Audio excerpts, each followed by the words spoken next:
Hey everyone, welcome to the webinar. I'm Ruben here with Yonatan Pinchev, and our topic today, as you can see, is to provide some insight and even reveal some secrets on how to master your Hebrew speaking. People are already coming in. I just want to make sure people can hear me okay. Yonatan, can you hear me okay? Yeah, hey, greetings from Jerusalem. It's great to be here with you, Ruben, and all the participants. I'm really excited to see you today. We're excited to have you here. Thank you for joining. Let's jump right in. Now, before we get into all the specific strategies and approaches to mastering Hebrew, I have a few questions for you. The first is, how do you build confidence in Hebrew? This is a huge factor when trying anything new, but particularly for a foreign language, building confidence is something that we're working towards. How do you do that?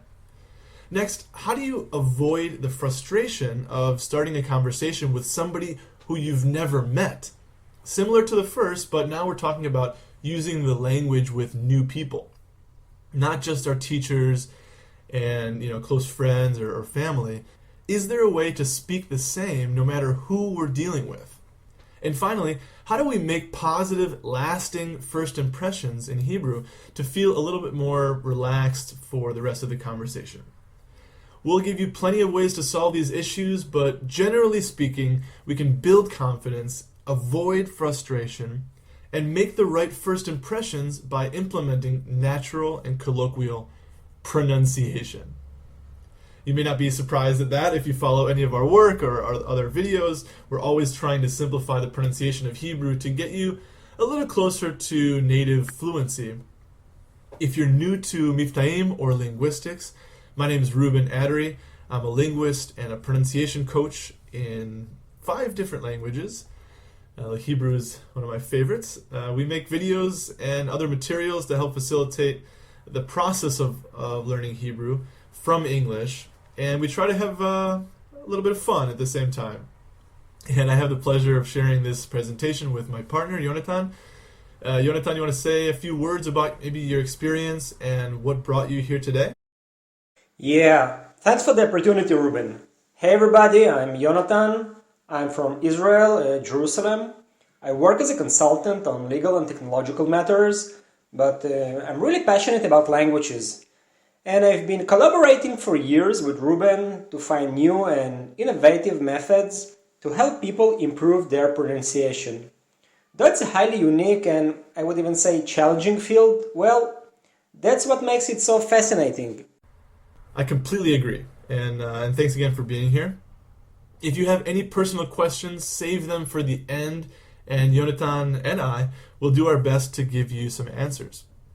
I'll remind you that pronunciation for us is the most important factor when learning a new language. This is where the confidence comes from, and I'll give you a clear example of how this applies. Yonatan actually knows this story because I was actually on the way to visit him. But last year, I was flying to Tel Aviv from Spain, and with the airline El Al, they have a passport check before you get to the gate. You have a short interview to make sure everything is kosher, everything's okay. And this woman, before starting the questioning, turns to me and asks in Hebrew, "Ivrit or Anglit?" Hebrew or English? And I looked at her and I thought for a second. I speak Hebrew okay, but I'd rather just do the passport check in English. So I turned back to her and I said, Anglit. And I said it just like that, Anglit, with my Israeli accent. And she was just baffled. All I said was one word, Anglit. And she thought I was messing with her. She thought I was like just, I do look like I do, but that's not the point. I made an impression. She, who, by the way, was holding my American passport, wasn't sure if I was a native speaker just playing around or if I really needed her to speak in English. It was a quick exchange. The whole thing happened in under 10 seconds, but that's all it takes to make an impression with Hebrew. People are listening for the pronunciation. People are judging the first 10 seconds of your speaking to be able to make their own associations. We know that's true, and we want to be able to learn from those types of experiences. But here's what I took away from it. Number one, it didn't matter what my overall level was. I could be a grammar master or just, I just might know that one word, anglit, and she wouldn't have cared. It also didn't matter how extensive my vocabulary was, even though I value learning words, new words rather, as I'm sure you all do. It was more important to hear how those words sounded. And this led me to think, well, I should probably change the approach to learning this language because I find that I'm wasting time with certain aspects of Hebrew. I could be doing this in a more efficient way, I also thought this language learning approach could be used in other languages. I tried to focus more on the pronunciation of the other languages I speak. But most importantly, and this is where you find people come in, I realized, and I now know, that I can help a lot of people with this.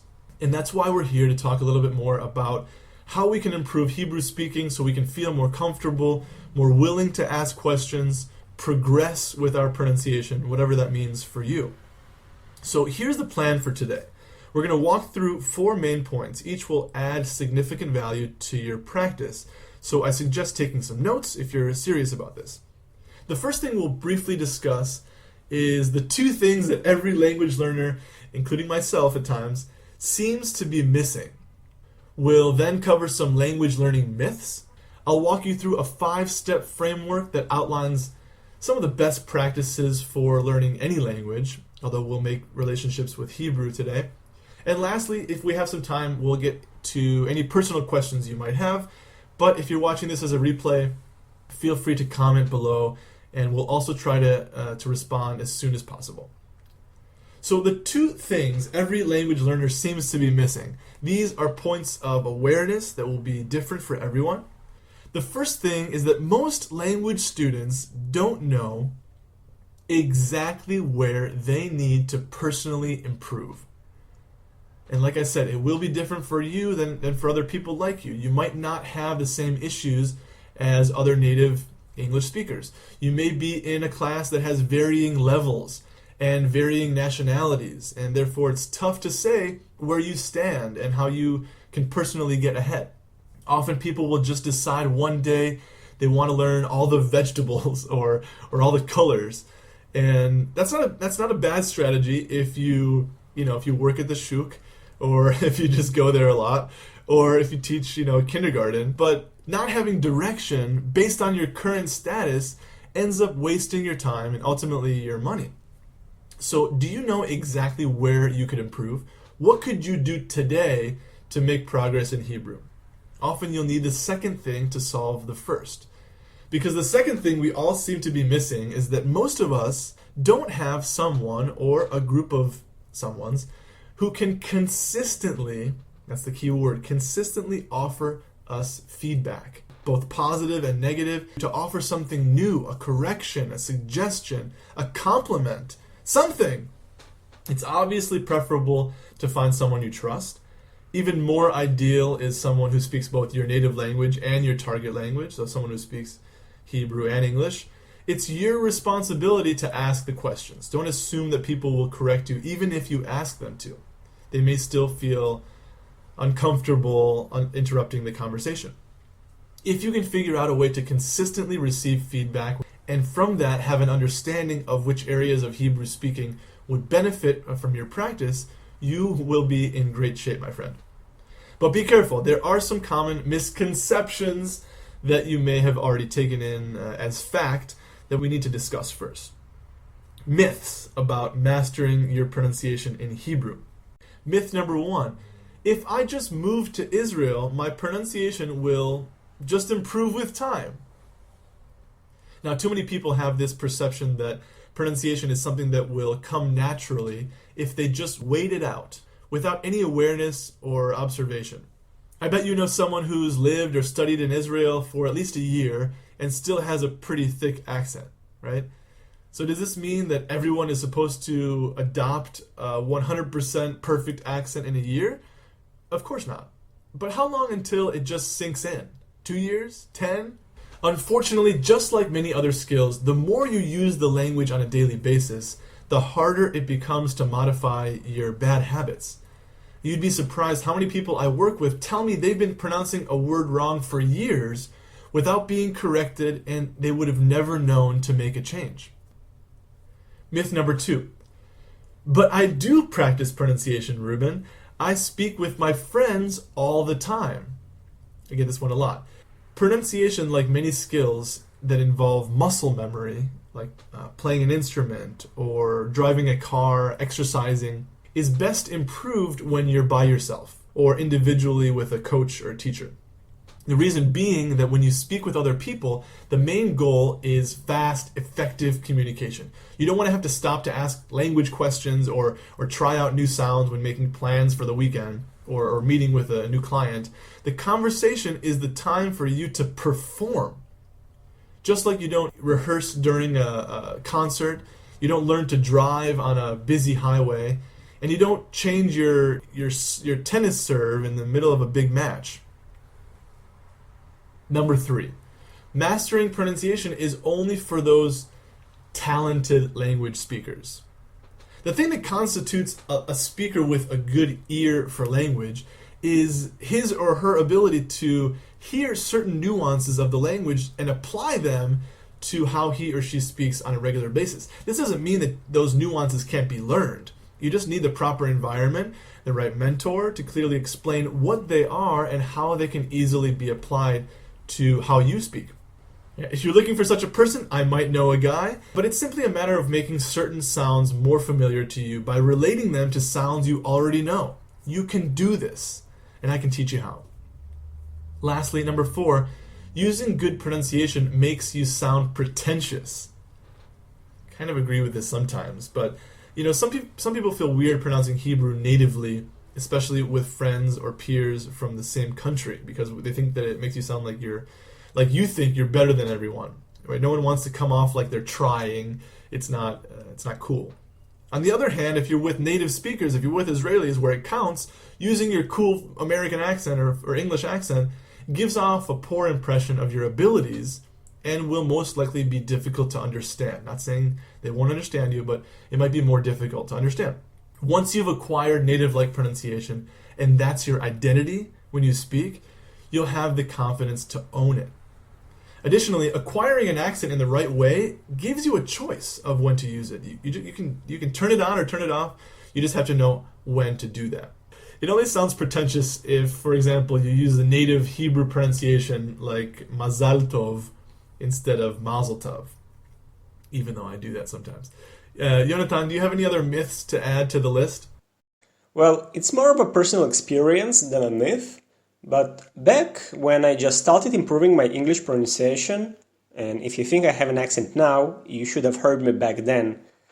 One of the major difficulties was being overwhelmed by all the things I needed to master in a new language. Grammar, vocabulary, pronunciation, all that stuff. Well, grammar and vocabulary come with established rules and methods, what I call clear instructions. But pronunciation, on the other hand, was always a much more vague concept. And the closest thing to a method was finding videos of people telling me to slowly repeat different words and sounds after them, but it didn't make sense to me. First, I knew there was a problem with my pronunciation, because people would ask me to repeat myself, and I could tell people didn't understand everything I was saying, but I didn't know exactly what about my pronunciation was incorrect. And second, and most importantly, I got no feedback, so I had no idea if I was actually improving.